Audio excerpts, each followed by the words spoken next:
Sveiki visi, su jumis vėl aš, Šiaurės medžiotojas, ir aš vis dar darau tą pasisveikinimą. Ir ką aš sugalvojau? Ką žinote, aš turiu 3D printerį, aš pagrindę užsakymams darau va tokias figūrėlės D&D setams. Šitą literaliai spausdinau vakar. Taip pat ir tokias, jos yra kvadratinės, kvadratinių pleitų apačioje. Vieno tipo, kad galėtų žmonės D&D patogiai žaisti su D&D setu. Tačiau šiandieną man kilo visai tokia nebloga idėja, jeigu tiksliau aš pamačiau ją per YouTube. Nusprendžiau pastatyti namą per Minecraftą ir atspausdinti jį. Taigi, lėkėmės į Minecraftą. Statysiu paprastą savo standartinį namą. 1, 2, 3, ok. Dar 1, 2, 3.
Dabar galime išjungti Minecraftą.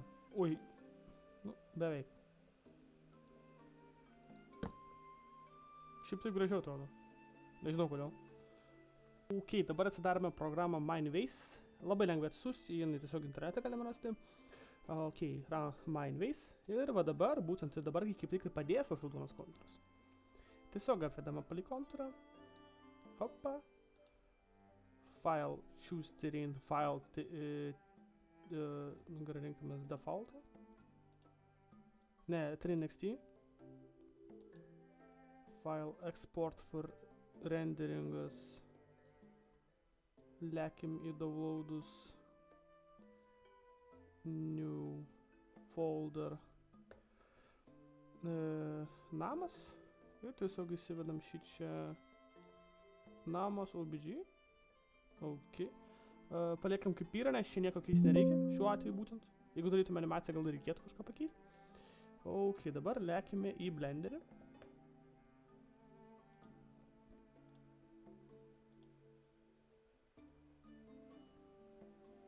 Ok.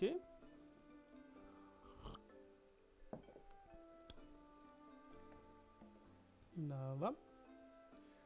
Dabar išjungiam tos savo senus kadrus. Šitą taip pat galime išjungti. File import, kuris yra nas OBG, va.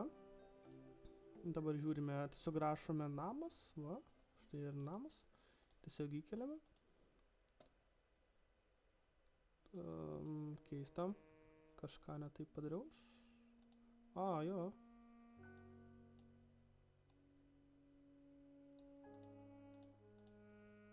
Kodėl tu man taip durnai?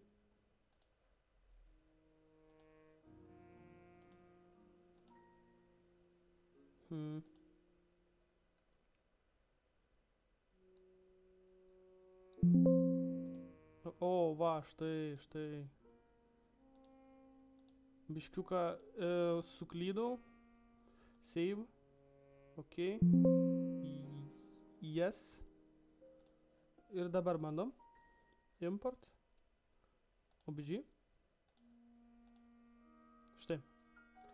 štai mūsų namas. Jisai šiuo metu nerodo tekstūrų, bet kad būtų gražesnis vaizdas, aišku, aš padarysiu, kur rodo tekstūras. Čia reikia MC prepadono. Opa, ok, įrodo tekstūras. Langų nerodo, nes čia yra solidas. Aišku, galim shadingą, teoriškai, jeigu norim, galim ir surenderinti, tipo, bet nėra tikslo. Gerai, ką dabar darom? Dabar mes pasiėmam tą modeliuką ir iš karto, nes Blenderis yra tik tarpinė programa, mums reikia per Blenderį eksportuoti į ESL formatą, kurį jau priima printeris. Ok, dabar ieškam taip pat mūsų namas folderio. Namas. Ir pasirenkame, sekundėlę, kažką ne tą paspaudžiu. Namas, va. Nepyk truputėlį. Pasirenkime namas spausdinimui. Tiesiog galim, kaip norit, galite prašyti, aišku, aš tiesiog rašau taip, kad lengvai atpažint. Ir dabar truputėlį bus garsas, labai nesupykit.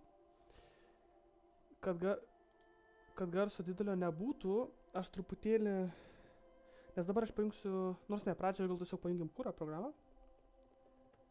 Ok, nice. Programa jungiasi. Ir biškai reikia palaukti pasikraus. Nu.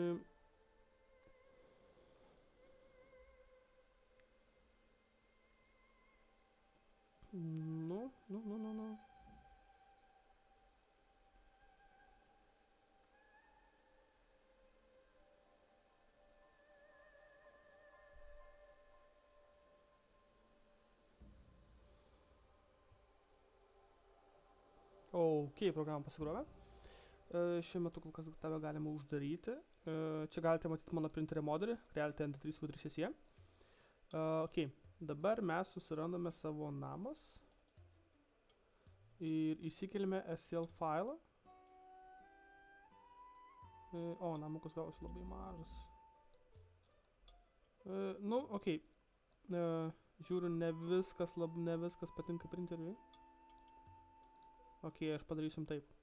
Error modes. The highlights indicate are missing external surface. Ok. Tokiam atveju, kad matyčiau lengviau, kame yra problema, aš padidinu jį kažkur apie 10 kartų. Ir rodyk, kur yra problema.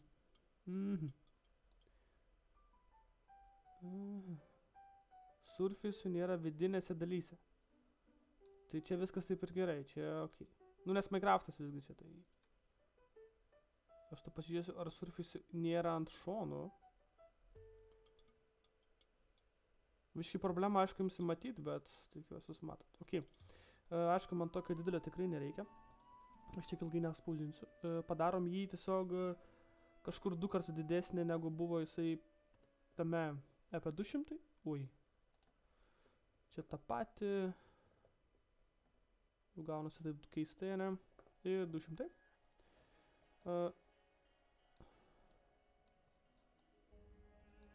Ok, nu gal biškai didesnį, žinokit.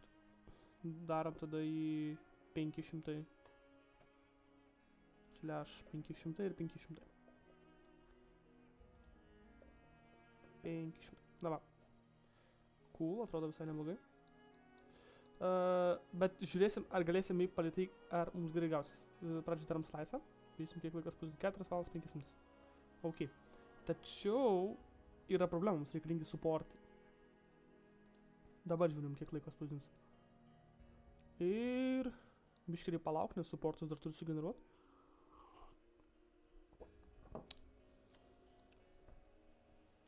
Penkias valandas 7 minutės. Nu, aš tiek laiko negaliu. Tai tokiu atveju darome 300. Ctrl-C. Čia, kad nereikėtų tiek nervintis. Ctrl-V. Ctrl-V. Na va. Enter. Vėl spaudžiam slice. Ir aš tikiuosi, kad gausime apie 3 valandas, kad reikia labai daug laukti. O, labai puiku. Ok, štai mes grįžome. Na ką. Biškiuką teko patvarkyti modelį, kad leistų jį atspausdinti. Čia jau faktiškai jau 3 spausdinimo diena, nes dabar yra 10.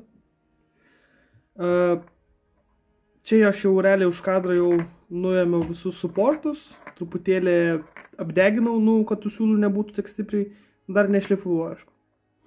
Ir gavosi va toks modeliukas, jis nėra labai mažas palyginus, jis nėra labai didelis, tačiau jis yra ganėtinai detalus. Būtų didesnis, aišku, būtų dar detališkesnis, bet neturim labai daug laiko, tai vat, gavosi toks modeliukas. Jeigu norėsite, kad dar kažką atspausdinčiau, parašykite į komentarus, o jeigu norite, kad atspausdinčiau jūsų namą, parašykite asmeniškai į northanimations.lt svetainę. Dėkui visiems. Na tai ką, draugužiai, visgi pavyko atspausdinti mums Minecraft'o namą, gavosi printas štai toks, dar prie to pačią įdėjau prieš tai matėte kadrą jau iš telefono filmuotos medžiagos, kaip atrodė namas. Taip pat pasibaigus šiam kadrui, kaip vietoj outro, aš įdėsiu mini montažą Minecraft'o ir printo, kad galėtumėte sulyginti. Aišku, yra vienas prikolas tas, kad tai nėra greitas darbas, nes atrodo toks mažiukas, jis man spausdinosi 2 valandas. Tai jeigu aš norėčiau koks nors didesnį spausdinti Minecraft namą, tai man užtruktų jau gerokai ilgiau laiko. Tačiau iš kitos pusės, aš galiu pasakyti, kad gavosi ganėtinai detalus kaip savo dydžiui, tai jeigu jis būtų dar didesnis, būtų dar detališkesnis.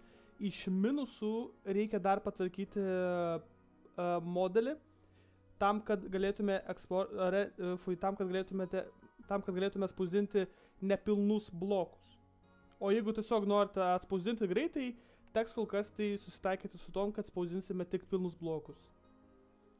Sekančiame, jeigu šitas vaizdo įrašas kažkaip legendiniu būdu surinks peržiūras, tai sekančiam vaizdo įrašą pabandysiu spausdinti savo bazę iš Argo.